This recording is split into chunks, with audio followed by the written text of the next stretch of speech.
வணக்கம் நண்பர்களே. இன்று ஆலய தரிசனத்தில் அருள்மிகு ஸ்ரீ வனதுர்கா பரமேஸ்வரி திருக்கோவில், கதிராமங்கலம், திருவிடைமருதூர், தஞ்சாவூர் மாவட்டத்தை பற்றி காண்போம்.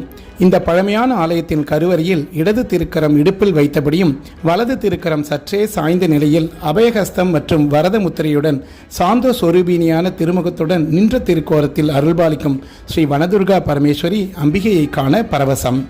அரிதான திருக்கோலத்தில் அருள்புரியும் இத்தல அம்பிகையை கம்பர் வழிபட்டுள்ளார். ஆடி மாத வெள்ளி நாட்கள், செவ்வாய்க்கிழமை மற்றும் ராகுகால நேரங்களில் அம்மனுக்கு நடைபெறும் சிறப்பு வழிபாடு வெகு விசேஷம்.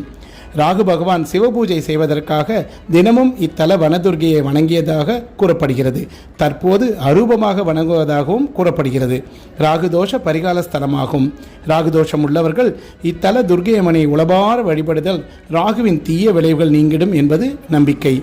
ஓம் சக்தி பராசக்தி, ஓம் சக்தி பராசக்தி, ஓம் சக்தி பராசக்தி. நன்றி, வணக்கம்.